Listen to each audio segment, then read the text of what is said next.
우리가 레위기 42번째 시간으로 11조라는 제목으로 같이 말씀을 나누도록 하겠습니다. 하나님께서 아론의 후손들에게 소금 언약으로 약속하시면서 그들에게 성물을 영원한 몫으로 주신다 약속하시면서 제사장들에게는 기업과 분깃을 주지 않지만 하나님이 그들의 기업과 분깃이 될 것이라 그러셨어요. 그것은 제사장들에게만이 아니라 레위인들에게도 마찬가지였습니다.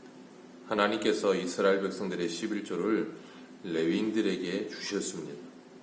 레위인은 자신들이 받은 기업의 11조를 다시 하나님께 드려 그것을 제사장들에게 분깃이 되게 하셨습니다. 이 성경에서 11조를 시작하는 것은 창세기의 아브라함이 이 조카 롯이 그돌라오메랄 왕이 연합하여 소돔과 고모라를 쳐서 포로로 잡아갈 때 롯이 잡혀갔다는 소식을 듣고 자기 집에서 길르온 사람들 318인을 데리고 올라가서 그 그돌라오메랑 연합군을 쳐서 이기고 다 이 빼앗겼던 것들을 가지고 돌아오면서 살렘왕 멜기세덱을 만나서 그 멜기세덱에게 아브라함이 11조를 드립니다.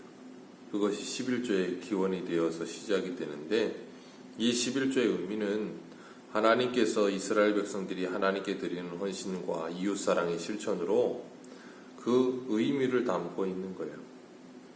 그러니까 성막에서 이스라엘 백성들을 대신해 전적으로 봉사하는 제사장과 레위인을 위한 기업으로 하나님께서 주신 것입니다. 창세기 49장에 야곱이 유언을 하면서 자기 아들들에게 축복합니다. 그 12아들에게 축복할 때 레위와 시므온에게 축복을 하는데 축복이 아니라 거의 저주와 같은 말을 하죠. 디나 사건으로 인해서 이스라엘 자손 중에서 그들이 흩어질 것이다 그랬어요. 그리고 정말로 그 말대로 이 시므온 지파는 유다 지파의 흡수가 되고 레위 지파는 12지파에 뿔뿔이 흩어지게 됩니다. 그런데 금송아지 사건으로 인해서 모세가 여호와의 편에 설 자 누구냐 그럴 때 레위인이 나가서 여호와의 편에 서서 그 죄를 끊는 일을 행하고 그로 인하여서 이 잔해하는 칼이었던 레위의 칼이 이스라엘 백성들 전체에 그들의 죄를 끊어내며 그들을 지키는 칼로 변하게 됩니다. 그래서 오늘 22절에 보면 이스라엘 자손은 회막을 가까이 하지 못하게 하였다 그랬어요. 그 이유는 그 죄값으로 죽을까 하여 회막에 가까이 하지 못하게 했다 그러십니다. 이 회막, 성막에 가까이 하지 못하게 했다는 말은 이스라엘 백성들 전체가 성막에 나오지 못하게 했다는 말이 아니에요. 이스라엘 백성들은 하나님께서 정하신 절기마다 성막에 나와서 제사를 드렸어요. 자기가 직접 짐승을 끌고 와서 거기 안수하고 잡아서 제사에 주면 제사장이 그것을 가지고 하나님께 번제로 드리기도 하고 소제로 드리기도 하고 제사를 드렸습니다. 그런데 오늘 22절에 보면 회막에 가까이 하지 말라 죄값으로 죽을까 하노라 그렇게 말씀하세요. 그 말은 뭘 의미하는가 하면 레위인들이 해야 될 일을 일반 이스라엘인들이 그걸 감당하지 않게 하시기 위함이라 그 말이에요. 그러니까 레위인들의 직분을 일반 이스라엘 백성들이 감당하면 그 죄값으로 인해 그들이 죽을 것이라는 거예요. 왜요? 하나님께서 그 일을 정하신 하나님이 시키신 일이기 때문에 그 일을 하지 말라 그 표현이 회막을 가까이 하지 말라 그 말씀을 하시는 겁니다. 그리고 이 이스라엘 백성들이 하나님께 거제로 드리는 11조를 레위인에게 기업으로 주셨고 이 원리가 굉장히 중요한데 이스라엘 백성들은 하나님께 11조를 드립니다. 그리고 레위인은 하나님께 기업을 받습니다. 그리고 레위인은 다시 하나님께 11조를 드립니다. 그러면 하나님께서는 다시 이 제사장들에게 기업으로 그것들을 주십니다.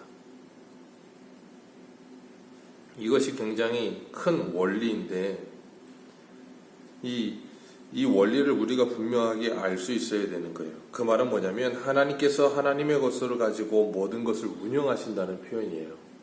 이스라엘 백성들이 11조를 드린 것을 그냥 곧바로 레위인에게 주는 것이 아니라 이스라엘 백성들은 하나님께 11조를 드렸고 하나님은 레위인에게 다시 그것을 기업으로 주시고 레위인은 하나님께 11조를 드리고 하나님은 그것을 다시 아론의 제사장들에게 다시 그것을 기업으로 주십니다. 그 말은 무엇인가 하면 이스라엘 백성이든 레위인이든 제사장이든 모두가 다 그들의 기업이 하나님이라는 것을 인정하게 하시는 거예요.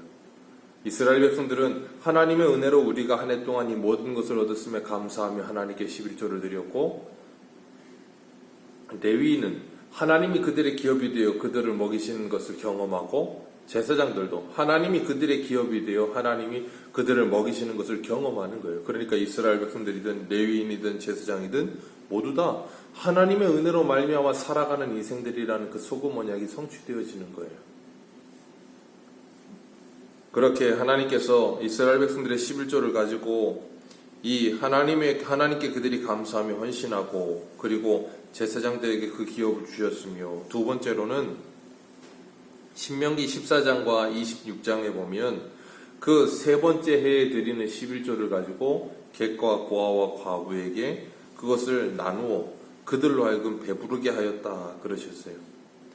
그들로 하여금 그것을 나누어 배부르게 하여 이웃사랑을 실천하게 하신 거예요. 그러니까 11조는 하나님께 대한 헌신과 이웃을 사랑함에 대한 실천을 함께 내표하고 있는 거예요. 다시 바꿔 말하면 하나님 사랑과 이웃 사랑으로 점철되어지는 겁니다.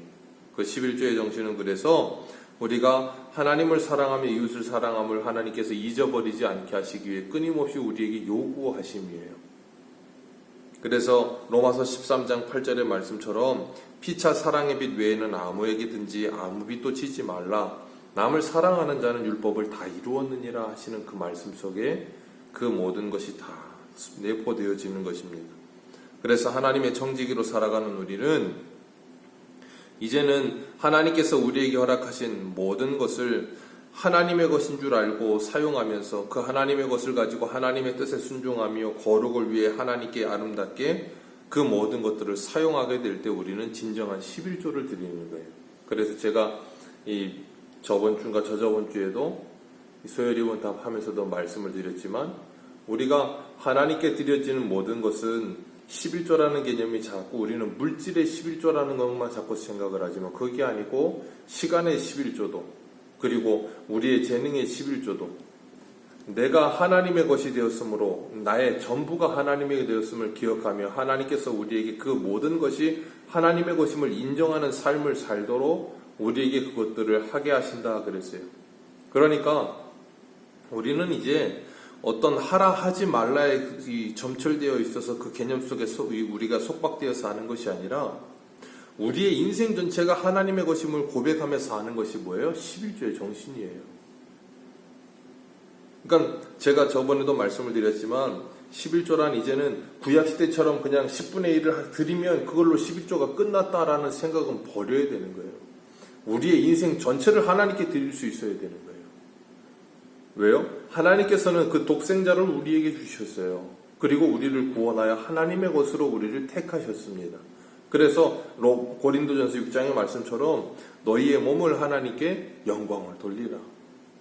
우리의 몸은 이제 하나님께 영광을 돌리는 삶을 위해 사용되어지는 인생이 된 거예요. 그래서 바울이 고린도전서 10장 31절에 먹든지 마시든지 무엇을 하든지 하나님의 영광을 위해 하라.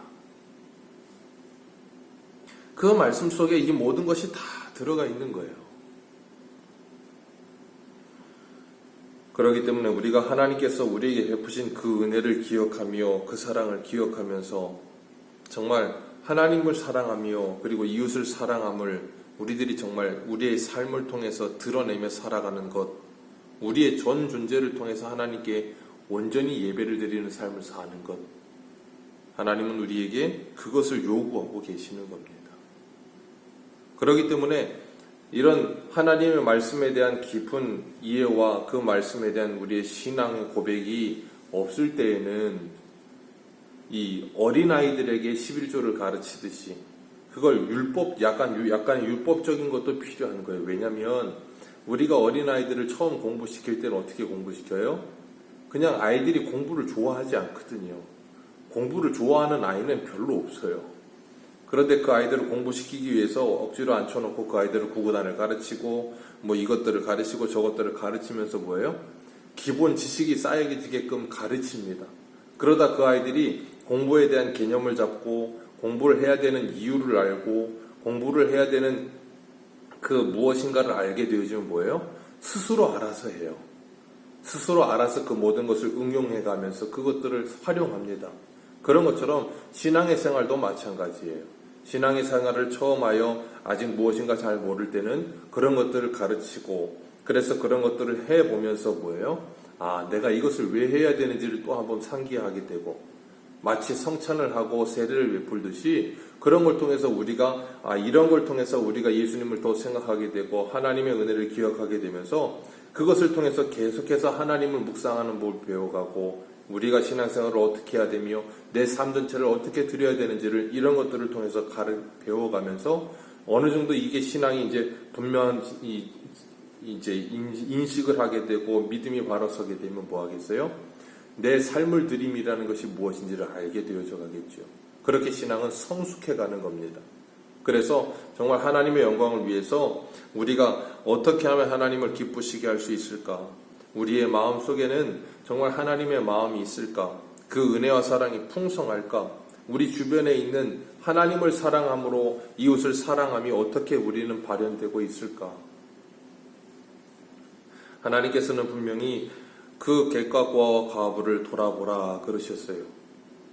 오늘 그 말씀은 우리에게도 여전히 유효합니다. 그래서 교회는 그들에게 우리들이 하나님 허락하신 것들을 흘려보내는 삶을 사는 것은 마땅한 일이고 그것을 통하여 그들에게 복음을 전하는 길을 여는 것도 마땅히 해야 되는 일인 겁니다. 그리고 신명기 14장 29절의 말씀처럼 내 하나님 여호와께서 내 손으로 하는 범사에 내게 복을 주시리라.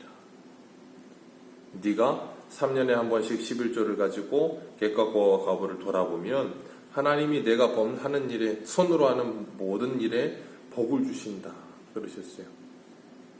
그 말은 뭐냐면 이미 그 말씀을 따라 살아가는 그래서 그 마음속에 하나님의 마음과 하나님의 은혜가 풍성한 사람은 그 손으로 하는 모든 일이 뭐예요? 복이에요. 그래서 신명기 28장 말씀처럼 들어와도 복을 받고 나가도 복을 받는 인생으로 살고 있는 거예요. 우리는 이걸 하면 뭘 주시겠지가 아니고 우리가 하나님의 마음을 알아서 이제는 그 믿음을 가지고 행하는 것 자체가 뭐예요?